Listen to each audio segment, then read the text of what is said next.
What is going on, everybody? It is Patrick here, and today we are back with another episode of the Smith Squad podcast. We have episode 47 with Eddie the Chump. How's it going? What's up, dude? It's all right for me. How are you? 4 generally. Right. We have a thing. It's like 4 for most people and 5 if you're stupid. Oh, so they make you resit like old years if you're stupid. Yeah, like if you just fail a certain amount. So you've been on the podcast before, actually, like quite some time ago. I want to say it was 8. It's been a while. It's been a while. It's probably about a year, I think. Coming up on that, yeah. Honestly, number 12 with Eddie the Chump. Yeah, so now I'll try it out, and if it works, it works. But whatever. And like, really had no expectation of this thing going to, well, we're almost to 50, so it's pretty awesome. Yeah, it's good to. I mean, the one thing with like making content that people like who just listen to it or watch it might not know is like consistency is key. And motive fall away, but if you just keep doing it and you just don't give up, good shit can happen. Yeah, that's like what I tell most people when they say like, oh, I haven't had success with my channel or something. I say like, the one thing I've noticed is like, you're not guaranteed to get big at it. Yeah. Yeah. I know a lot of people, when you look at like these, they're like, I'll be there in a year. And I'm just like, yeah. No.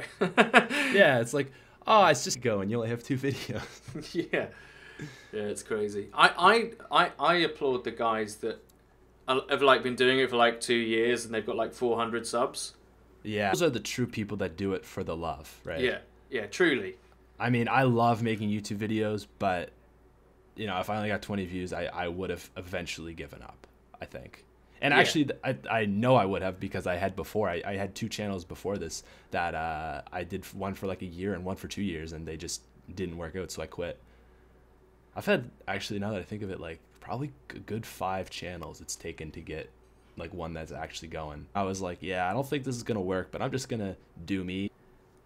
Like, I always tell people, like, people ask me, like, how did you get from, say, like, 0 to 1,000 subs, right? So, for a long time when you're doing, I can't really remember, Right. I got, I did get some larger channels somehow watching my videos when it seems like everyone else around you is, like, super successful, and you might think that you're better than them, or you might think that you make better content, and it's really not about that. It's like, I don't know, the biggest guys, they started in an era when there wasn't content around, so anyone who made content got huge, and now we're at saturation point. I think it's very difficult to grow now. I agree partially with that, but I mean, I've been with the gaming community for a while, and I remember like Black Ops 1 people saying that like it's too saturated, and I definitely agree with you that it is very hard to stand out now. Yeah, but I agree I think that it's kind of an idea of like the cream rises to the top, and if you keep... Yeah, I mean that's the real tactic, something that's posted on Reddit or something like that. The old way of, if you're talking about being a gaming YouTuber, like if you want to be a gaming YouTuber and what you actually care about is subs and views, then you're not posting COD. But at a certain time with a bunch of friends of mine, and there's COD people that none of us know that have like 300k. Dude, I know. I went to PAX East in March, and I was I saw like a group of like 5 people. They all had media passes, and like there's just kind of like an air around YouTubers. You could tell like that person makes a YouTube video. I just kind of struck up a conversation with them, like, how's it going? What do you guys do, and all this stuff. And do you know who the Sidemen are? Yeah, I know who the Sidemen are. Like KSI and all them. It was that group of people. They all have like over 1 million subscribers, and I had no idea. I was like, like they could have had 50 subs. No, for Advanced Warfare and for Ghosts, Eurogamer, I got press passes, and I was playing at the back of the booth, which is where they let all the YouTubers in and stuff, and they let them play all day, whereas everyone else has to queue up and shit for hours just to play 2 games. I was sitting there and I was playing Ghosts before it was out, and I just turned to the left of me, and I didn't know who the guy was sitting next to me. I hadn't really seen him. I just sat down. It's fucking Ali A. Oh, really? Yeah. And it was like the first time I'd met him or seen him. It was just funny. Like, you never know. Like, that's the thing. That's hilarious. Yeah. Dude, I'm so jealous of you, UK. 12 hours driving or like an hour flight. just to go to Boston. That's like the closest people are to me. Whereas you guys in the UK is like everyone like knows each other. It's so crazy. Yeah, it is crazy. There's not as many events here though, I don't think. Yeah.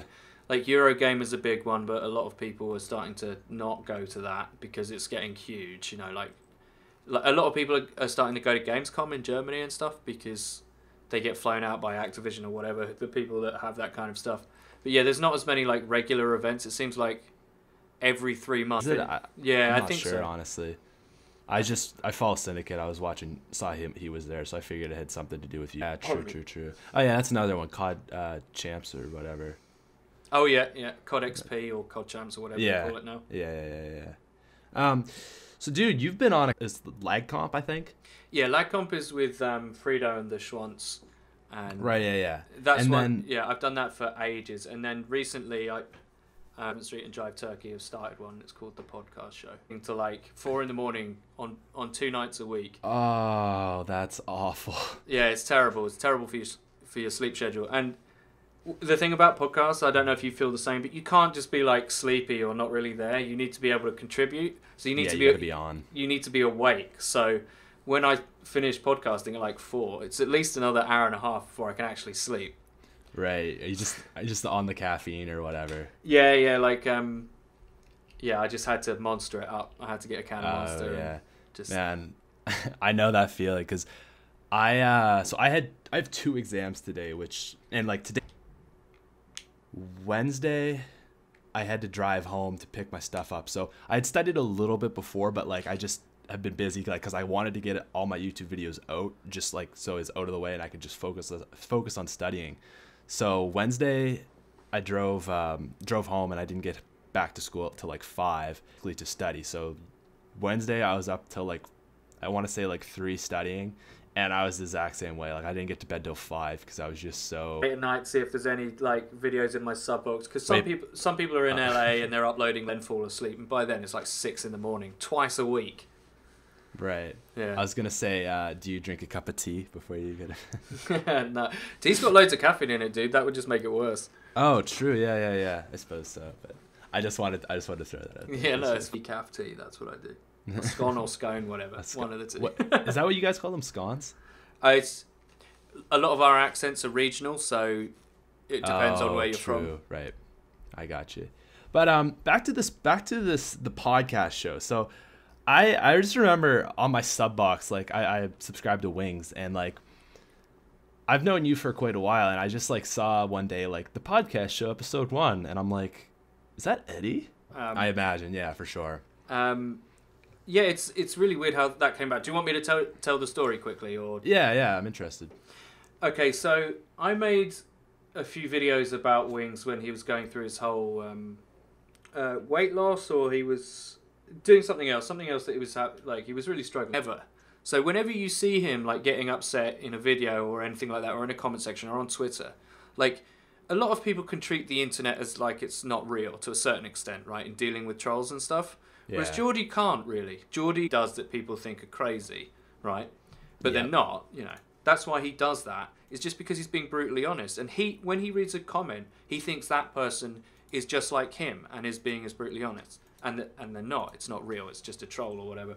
So I made a few videos about it, and he saw it, and then he subbed to me, and he started watching my videos for a while, and then he started watching Lag Comp podcast, and we started Skyping and talking, as you know, like that's a long time. Like he just asked me, he was like, "Do you want to be on a podcast with me and Jive and White Boy?" And I was like, "Fuck yeah, that would be amazing." Yeah. You know, like an opportunity like that doesn't come along every day.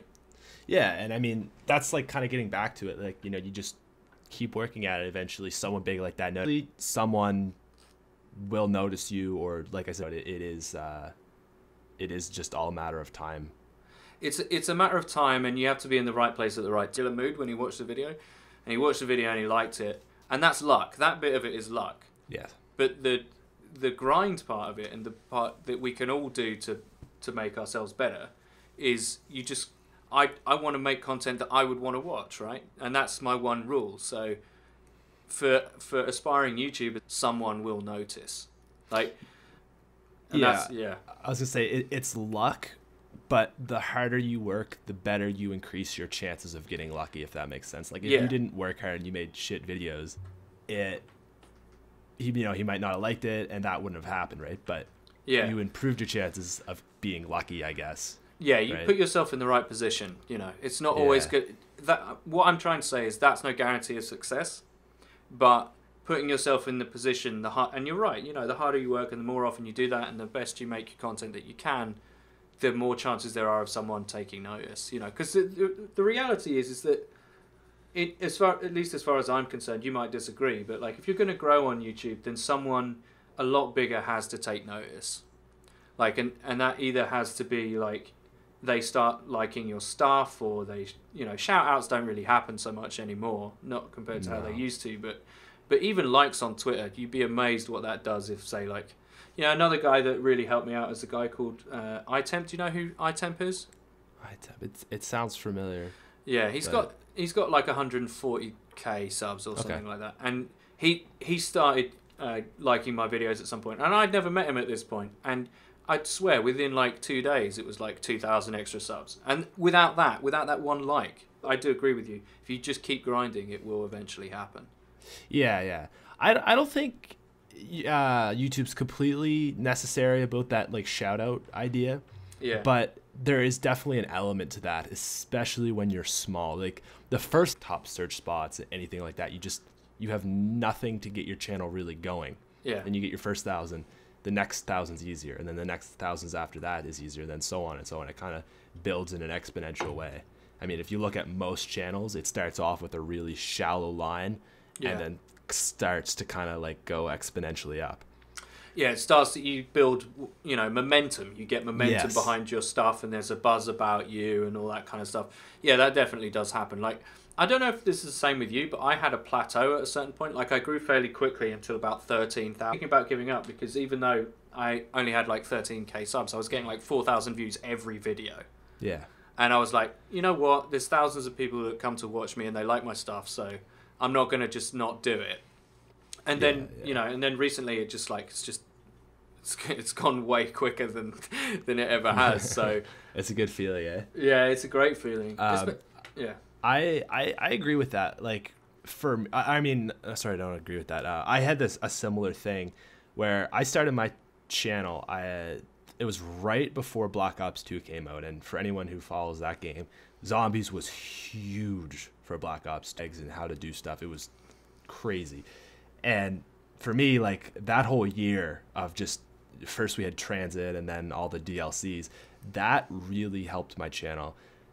And then once Black Ops 2 was over and we had Ghosts, which didn't have zombies, like I hit a plateau for, I would say, about 8 months. I would honestly it was like the last DLC came out in August, and I guess that did well for like a month, and then after that, like September to like at a plateau. Yeah. Like coasting is a good word for it. You're not like losing loads of subs. You're not dying. You're not dying, and you're not getting like no views, but it just stays at this certain level for a while. A good thing to note is like, or one thing to keep in mind, I guess, is the idea though is if you're not growing, you're dying. Yeah. Because even if you like, let's say for the next month you gain 0 subscribers, like your net subscriber is 0. Yeah. There are fans who are gonna fall out. Yeah. Right. Yeah, you're falling off. 10. As long as you keep it, as long as you keep it ticking over, and like for me it was, what's funny is a load of channels, like a load of COD channels, I think really started to die with Ghosts, and that's when people started doing really started doing other stuff. And you're talking about channels that only did COD, and now they're doing other things. And what's funny is Ghost was incredibly good to my channel. Yeah, because you hated on it. Yeah, because I made like rage videos of me playing the game and trying to think of the worst insults I could think of for people, right? Right. And those videos, especially at the time when, like FaZe Jev exploded, right? So before he was FaZe Jev, he was just Jev. And he went from smaller than me to like 200k on his own before he joined FaZe, right? And he did that largely off his content and rage content and old content that he'd done that was really funny but no one had ever seen. And with Ghosts, I made rage content and people were searching for that shit like crazy. And Ghost was really kind to my channel, like really kind to my channel. So even though the game's a piece of shit and we can all laugh about it, like it actually did the best. Like Black Ops 2 wasn't that good for me, but Ghost was actually better. It's just funny how it works out.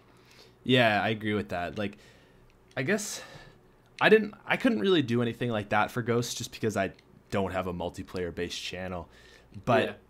I don't know how familiar you are with like Black Ops 2 Zombies, but the initial map, like Transit, the bus, like that map is shit compared to a lot of the other maps.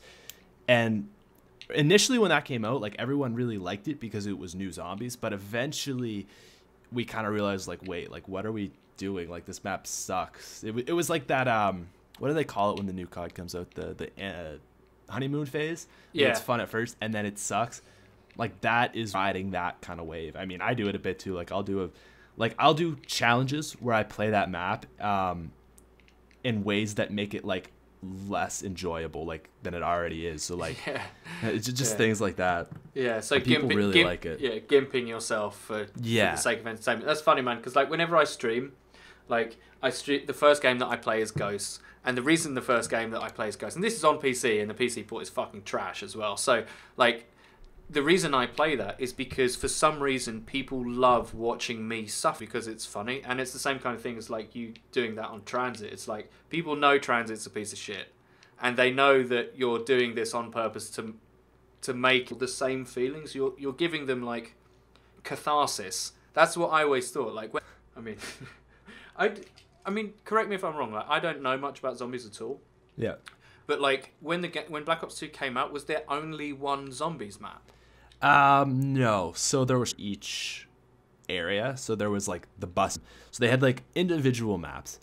And then they also came out with Nuketown Zombies, which was like a DLC. I think you had to maybe pre-order the game or something? Yeah, one of those like hardened edition or pre-order or something along the lines of that. I want to say hardened edition. And then it was also available for DLC, but around it that you could kind of like go off and play those as well. Yeah. I think I really feel that they play that who don't like it. And those people are, for the most part, the people that don't like Transit. There's a strong correlation between how much they play zombies and their dislike for Transit. Like people who don't play a lot of zombies are like, it's not my favorite, but it's whatever. Yeah. And I honestly feel like they made it so that people would buy more DLCs. You see, I kind of like when people get all tinfoil hat about. Pardon me. Directly after that, Ghost came out, and the maps that shipped with the game were fucking terrible, but the DLC was all great, right? So the maps were smaller. They had cool kill streaks on them for like map kill streaks. They had like much more like interaction. You know, when fucking Ghost was coming out, they were saying, "Oh, Levolution," all that kind of shit. Well, in the DLC, there's like way more than that. It's skipped in any other COD like multiplayer lobby, and I was like, they've put all the shit maps in the game and made all the good ones to DLC. That's I remember thinking that, and maybe it started with Black Ops 2 Zombies. I don't know. I have never played the DLC maps for Ghost. I think I did one live stream where I played the new Extinction map, and then I went and played a couple DLC games. I remember playing the map where you like knock down the crane, and then there's like a wonder weapon. I forget what it's called, but inside the crane, you know what map I'm talking about? Yeah. I remember playing that one, and then whatever other ones came with that DLC. But I didn't play any Ghosts DLC maps, and I wonder if I would have liked those more, because with the ones that they released, I was just I played like 3 times, and I was like, this is awful. Yeah, this is so bad. It's inexplicably bad. Like, you think of some of the maps in there, like, we're not, we'll move on to other. Yeah, Ghost Hate. All right, okay, let's go full Ghost Hate. So you got maps like Stonehaven, Siege, Stormfront, huge maps, right, which are no fun to play. Like, COD is not supposed to be played like that, because everyone just stops moving and just camps. And that's not what COD is, really, to a lot of people. COD is supposed to be something you run around and have fun in, right? Yeah. And then all the DLC maps are like these small to medium-sized maps with like 1 or 2 levels, but nothing more than that. and like cool kill streaks, and I'm just comparing the two, and I'm like, it's like you shipped all the hugest maps. You're like, let's just put this out, and then that'll make people want to buy the DLC.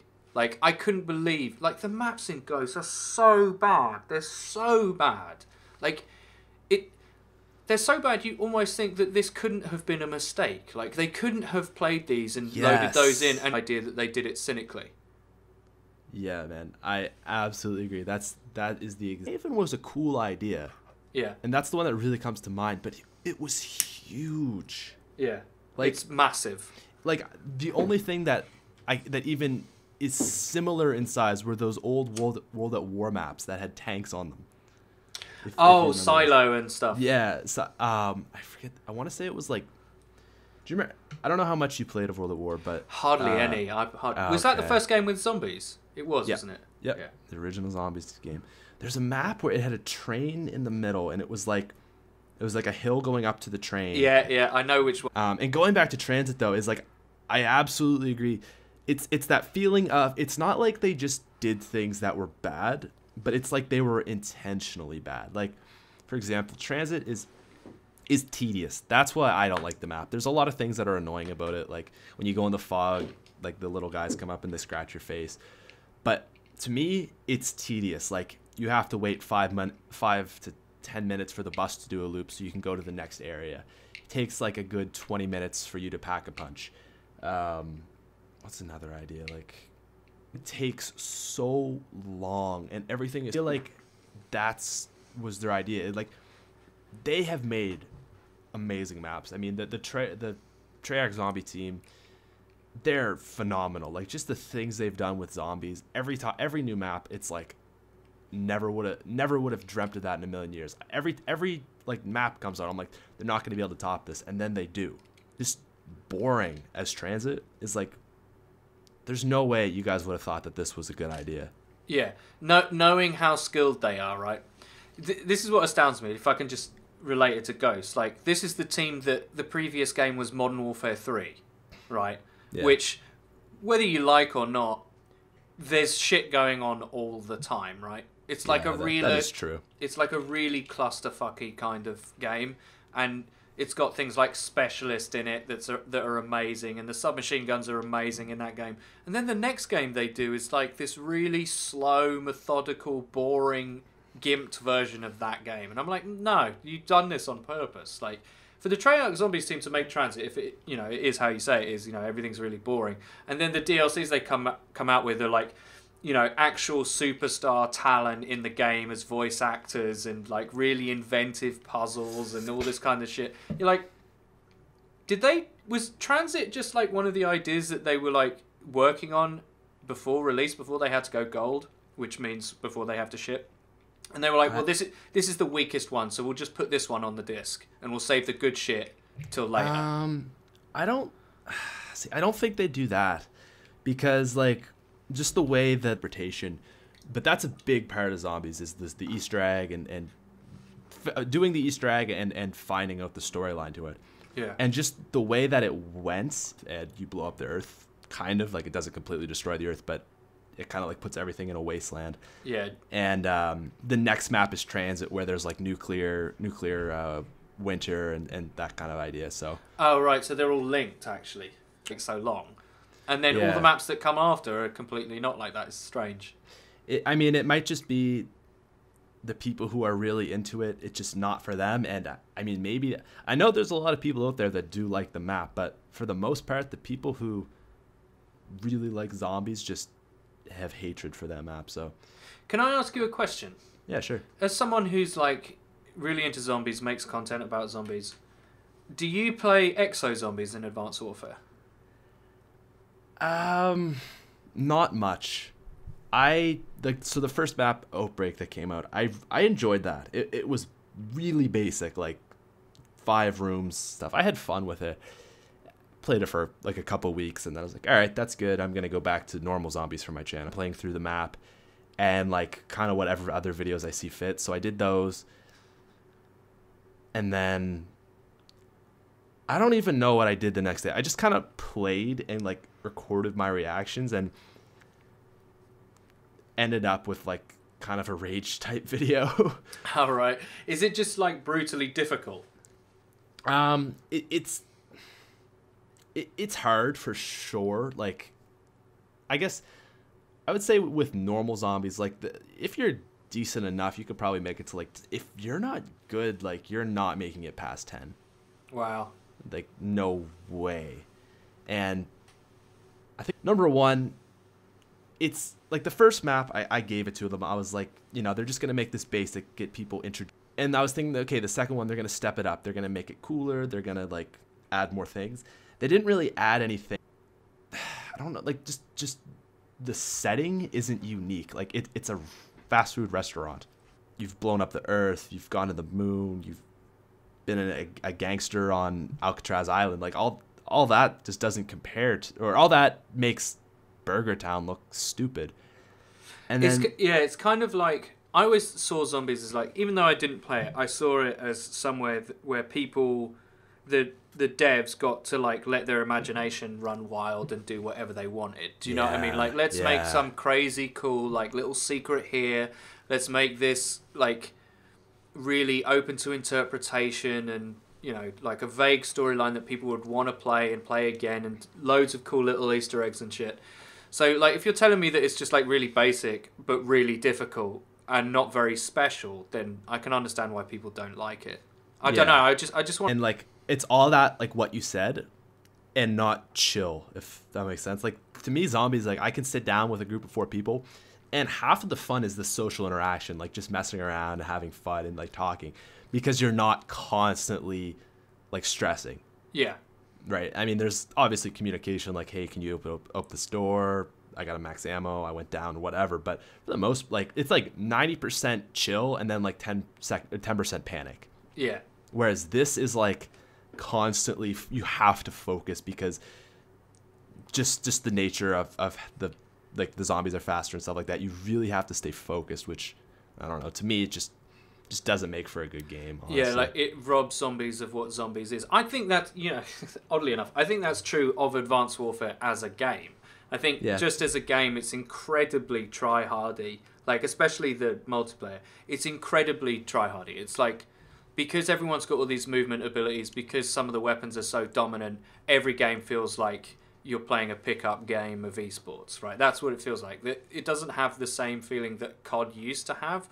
And that really started with Ghosts, like, where every game was just suddenly, everyone was doing absolutely what they had to win, using IEDs and M27s and all that shit. And Advanced Warfare has carried it on in a different way, where you have to play at the top of your game in a public lobby, you know. And that never used to be the case. Like, there's no chill in COD anymore. And I wonder if that's how they make the game, or that's the community now. I have no idea. Obviously, with the Exo Zombies, it's how they made the game. They made the game, and it's difficult. You can't chill with your mates. Yeah. So I don't know. Maybe something about Sledgehammer want everything to be competitive. Right. They should, you know, picking your class should be competitive. Yeah. Yeah, when I play... Actually, I gotta be honest, I did play a lot more Advanced Warfare multiplayer than Ghosts. Yeah. I mean, part of that was Ghosts had Extinction, which kind of drew my interest, and I hated the multiplayer, whereas Advanced Warfare didn't have any third game mode. Well, what is it, like survival or extra survival or whatever. Yeah. So I did play the multiplayer for a good week or two before I kind of got over it. And my attitude to that was, I'm not trying to do well, I'm trying to have fun. Yeah. Because I find, like, when I would try to go on long kill streaks, I just die. Like, it's really, I find it really hard to stay alive in that game. Yeah, it's really difficult. Just because people are jumping everywhere, and like, there's always someone behind me. And I mean, I'm not the greatest at multiplayer, so I'm sure that has a lot to do with it. But I just found it really hard to stay alive. Yeah, I think it's a very, you're right. It's a very hard game to stay alive, even for the best people. And obviously, with, you know, controversial subjects like skill-based matchmaking and all that kind of stuff being really potent in that game, you are being matched up against people of equal skill with you quite a lot. So the games that are going to be, say, easy and you get all your streaks are going to be very, very rare, because every game is innately more competitive than in COD history. But I think that's why a lot of people don't like it as well. They just, like, they feel like they're being forced into playing an esports game now, whereas COD used to be this kind of stupid, silly multiplayer game that you could occasionally get your streaks and have some fun, right? But one thing I did... I'm probably in the minority where at this point, I would rather play Extinction than Exozombies. Right. But only 2 of the maps. I don't know. Did you play Extinction at all? I played like the first level, and I was like, I've got to be honest, like zombie modes like really aren't my thing. Like I like playing against other people, but like the game, I was like, oh, this is like zombies but different. Like the thing about zombies is that it's got like a meta game, right? It's got Pack-a-Punch and it's got all these kind of things, and you know, what's it called? The thing that makes you have Juggernaut and stuff, like the drinks and everything. It's got all the items and all the special guns and all that kind of fun stuff. And Extinction kind of had some of that. Like, it had a meta game to it. And it had a storyline, which I thought was really important. Yeah. For a lot of people to want to play it. And Infinity Ward's never had luck with the third game mode, really. Like, everyone's always looked at their third game mode as kind of like the ugly stepchild of the series. But with that, I thought, I can see how Zombies guys would like this. You know, it's got a storyline, it's got all this other kind of stuff. But all I've ever heard about it is that people don't like it, and I wondered why that was. That is a lot of it's more strategic, very, very linear. Storyline doesn't really see, because this is what's happening, Right. But still horde type. I like some of the maps though, right? So the first one I liked, and then I think the second DLC, it was on a boat, and there's like the final boss was like a kraken. It would come up on the side of the ship and like huge. It was really, really cool.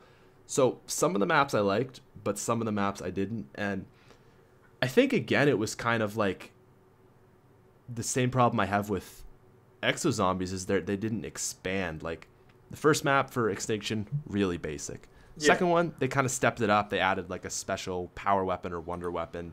Third map, they have this giant kraken, right? So it's like, wow, this is crazy. Like each map is getting better. Yeah. And then the third one, you go to this like, it's like underground, and you're like in the hive of the I can't even remember what they're called, but like the alien guys. And I was like, okay, this is kind of cool, but it was just like really like it didn't step it up. Yeah. And then the next one after that, like I feel like honestly, it kind of like almost, you can't just repeat yourself over and over. Yeah, that's the thing as well. With it being a zombies mode, admittedly an Exozombies mode, they're always going to be compared to Black Ops 2. And they're always going to be compared to Treyarch, who are kind of... Yeah, because if you look at Kino to Toten from World at War, like, that's fairly basic, right? Yeah. And that was the Very first... basic. That's the first kind of idea that they do, and then they move into Black Ops 1 and they make it... Oh, you're thinking Nocturne Toten. Yeah. Yeah, so the first ever zombies map. So the thing about it is that they had 3 games to get sophisticated and come up with the cool, vague storylines and all the meta of how it works and stuff. And this is just like one game, because it's so different. And they're just trying to like